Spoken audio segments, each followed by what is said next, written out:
Then, in the plain of Anfalglif, on the 4th day of the war, there began the Nirnaeth Arenoidiad, unnumbered tears, for no song or tale can contain all of its grief. Welcome to Tales of Arda, where we discuss and explore Middle-earth. Today I will in depth be telling you the story of the Battle of Unnumbered Tears, or the Nirnaeth Arenoidiad in Sindarin. This is my favourite battle of all time because it had so much depth. It is also the ultimate downfall of the Noldor and the rest of the Free Peoples. This is a major win for Morgoth. And Fingon being my favourite character of Tolkien's works, this battle is very important to me. The Nirnaeth Arenoidiad was the 5th and final battle in the Wars of Beleriand, fought between the union of Maithros and the forces of Morgoth. Its name comes from the doom of Mandos. Tears unnumbered ye shall shed. The elves took many casualties, which allowed Morgoth to take a greater part of Beleriand.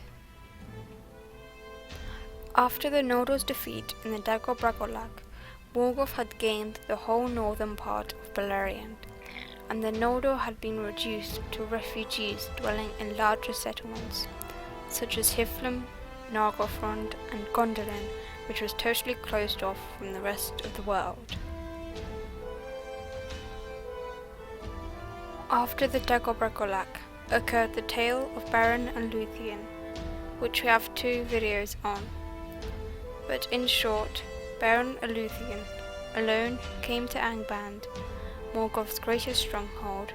They passed through the gate, and Luthien put Morgoth to sleep. Then Beren took a Silmaril from Morgoth's iron crown. Morgoth being the most powerful of the Valar, the gods who ruled over Arda.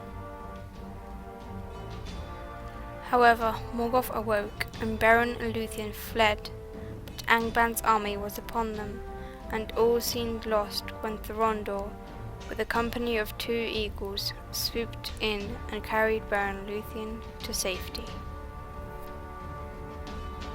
When the people of Middle-earth heard Beren's and Luthien's story, their hearts were lifted. Maithros, the first son of Fëanor, realized now that Morgoth was not unassailable. But Morgoth's power was growing, and if they did not act now, Morgoth would pick them off one by one. The only way to prevent this was to unite all of the elves together and attack Morgoth for a change. Inspired by the deeds of Beren and Luthien, Maithros called upon anyone who would listen. All the elves of Beleriand, as well as the Edain men, dwarves, and the newly arrived Easterlings, were invited to combine in arms and fight Morgoth. The smithies of Nogrod and Balagost, the main strongholds of the dwarves, were busy forging weapons, and the Easterlings that followed Bor and Ulfang were trained for war. In the west of Beleriand, High King Fingon rode through Hiflum, summoning everyone to war. He rode to Dor Lomin, where Hurin, as chieftain of the House of Hador, took his men and would follow his king into another battle. Turand would look as Fingon, with his father, rode across the bridge of Lalaith, his dead sister. That would be the last time he would look upon his father. The house of Halef and the Haldir joined their kin. Many knew that they may not return, but this is also their best hope of defeating their lifelong enemy. The elves of the Falas also came. Word of this also reached Turgon in Gondolin.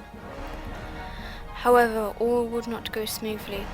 The Farinorian sons had gained a lot of dislike among various clans of elves from Beleriand. Caligorm and Curufin had made enemies of Orodreth and the people of Nargothrond. So Orodreth would not send any forces to aid the Farinorians. Only Gwyndor, with a small group of elves, left to fight, for Gwyndor's brother had been slain or captured in the Ndegobregolach, and Gwyndor wanted to avenge his brother. Similarly, because the Farinorians had committed the first kinslaying at Alqualonde, Thingol, king of Doriath, would not send any force, as they had killed his kin. Only Mablung and Beleg went, who did not wish to stay behind. When their full strength was gathered, they were ready for an assault on Angband. The Union of Maefros was divided into two hosts, the western host commanded by Fingon, and the eastern host commanded by Maefros. In the western host there were the Noldor of Hiflem, the elves of Nargothrond under Gwyndor, Hurin and Hur commanding the men of Dolfen, Haldir and the men of Brethil, the elves of the Falas, and finally Mablung and Beleg from Doriath. In the eastern host there were the Noldor of East Beleriand under Maegor and Maefros. Then there was Bor with his easterlings, and under Caranthir was Ulfang and his easterlings, and finally there was Azakal, commanding the dwarfs of Nogrod and Belagost. The strategy of the Union was for Maefros to march in force into the plain of Anfalglif. There he hoped Morgoth would respond by sending out his armies to meet the eastern host. The western host would remain hidden in the woods and valleys east of the arid Wethrin, waiting to see a great beacon being lit in Dol Dorthonion. Upon firing the beacon, Fingon would lead his host and engage the armies of Morgoth from the west, hoping to tear it apart. On the morning of midsummer, the trumpets of the Eldar greeted the rising of the sun, and the two hosts were gathered in both the east and the west. Fingon, on the walls of Ethel Sirion, saw his host arrayed, hidden in the woods, and he looked to the east, and through the dust he saw the glint of steel, and then he knew that Maefros had set forth into Anfalglith. A dark cloud gathered about Thangorgrim, as Morgoth in all his wrath accepted the challenge. A shadow of doubt fell upon the heart of Fingon. And then unlooked for came Turgon from Gondolin with 10,000 strong from the 12 houses of Gondolin. Then when Fingon heard afar the great trumpet of Turgon, the shadow passed and his heart was uplifted, and he shouted aloud, Otulian aure, aya eldaria a atanatari, Otulian in aure. The day has come. Behold the people of the Eldar and the fathers of men. The day has come. And all those who heard his great voice echo in the hills answered, crying, Autai Lome, the night is passing. Then Fingon became hopeful again, and the shadow passed. Morgoth then moved forward with his plan. A host of orcs from Angband was sent to provoke the western host to attack, and another host was sent to meet Maefros. The hearts of the Noldor grew restless, and the captains decided to assail the orc host in the plain, but Fingon insisted on waiting until the orcs assault the hills. Then Gwyndor's brother, Gelmir, was brought forth, as he had been captured during the Dagor Bragollach. As Morgoth had ordered them to, the orcs brutally slew Gelmir before Gwyndor's eyes. Enraged, Gwyndor broke ranks and he charged along with his men. The captains of the western host could wait no longer, and they too rode forth without command from Fingon. The orc host was taken by surprise and swiftly defeated. This sudden charge of Fingon's forces nearly destroyed Morgoth's plans. The western host pushed forth, even reaching Angband itself. Morgoth shuddered on his throne as Gwyndor's company pounded on the gates above. Then they burst through and slew the guards on the steps of Angband itself. Unfortunately, they could not reach Morgoth himself, as Morgoth had trapped them, and they were ambushed by hidden forces surrounding Angband. All of Gwyndor's company was slain, and Gwyndor was taken captive, as Fingon could not reinforce them. And then suddenly, from the gates of Angband erupted hundreds of orcs, pushing the host of Fingon back. The elven army was driven back in a great slaughter, and many men of the house of Halef, the Haladin, fell fighting in the rear guard, including their lord Haldir. Turgon, who had withheld his host from the reckless charge, now came upon the orc host. Turgon broke through the Angband lines and met with the guard of Fingon. Finally, Mythros arrived, but before he could meet with Fingon and Turgon, Morgoth unleashed his last strength, and all of Angband was emptied. Wolves, wolf-riders, balrogs, dragons, and with them Glaurung, the father of dragons, and the elven host was so great that they could have prevailed. And then Morgoth unleashed his final terror, the treachery of men. Ulfang, who had pledged loyalty to Coranthe, had been serving Morgoth in secret. It is he who told Morgoth of the Union's battle plans. Now Ulfang and his host turned on Mythros from the rear, and more of Ulfang's forces came down from the mountains to attack the elves. However, Bor and his sons remained faithful to the Faeronians and fought the other Easterlings. Maegor himself slew Ulfang, and Bor's sons killed Ulfang's sons. However, they also fell in the process.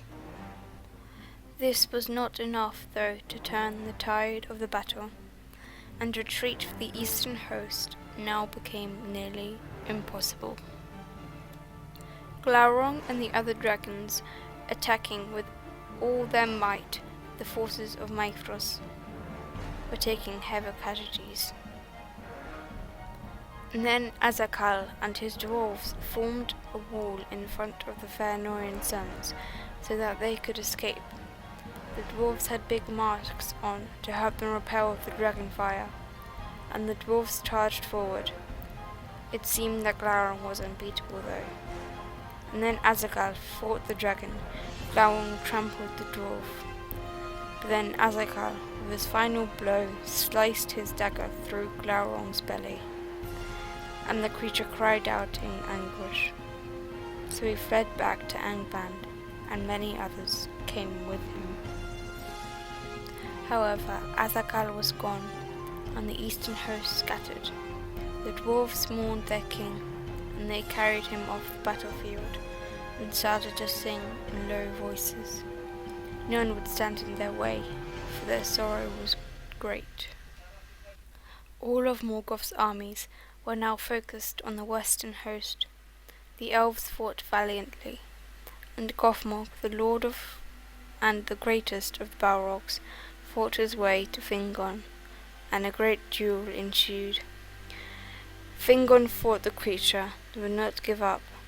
He fought strongly, and none could have matched all his prowess in that moment. But another Balrog came up behind Fingon, and threw his fiery whip at the elf.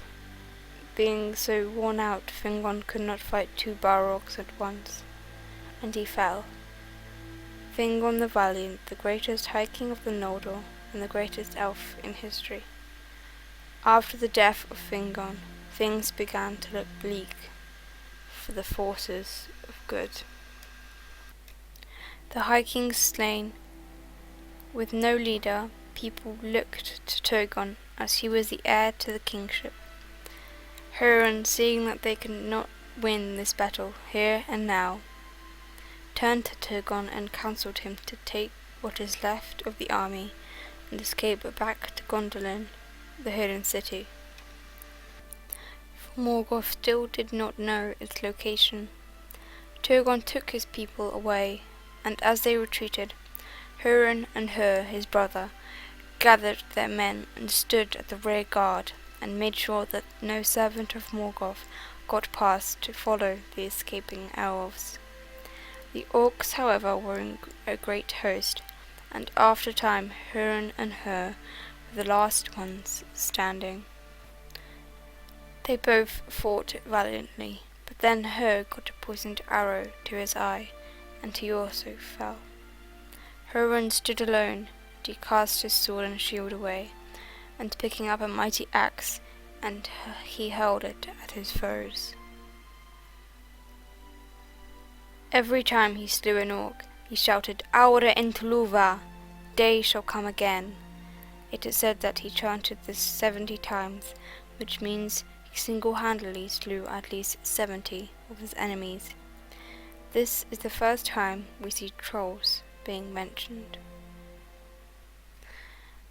And this is also the first time that they are killed. It is said that Huron slew the troll god of Gothmog, which had a good amount of trolls. If the Fellowship had a big problem with one troll in Moria, then imagine how powerful Huron must have been to single-handedly kill that many trolls.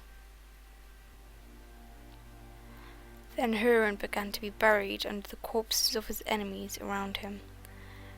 But he cut the hands of the orcs so they could not take him captive, until finally Gothmog himself had to take Huron and drag him to Angband.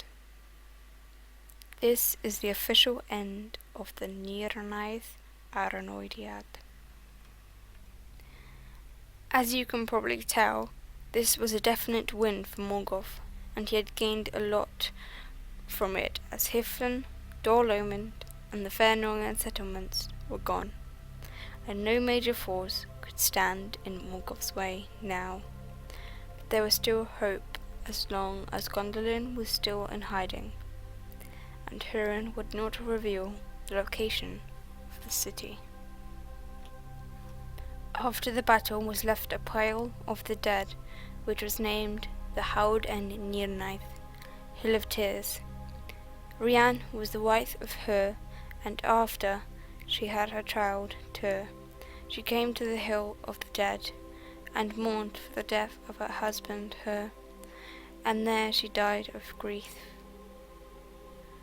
The Nirnaeth Arenoidiad is the breaking point where Morgoth gains nearly complete control of Beleriand, and the armies of the elves are no more. Thank you for watching today's video. We hope you enjoyed.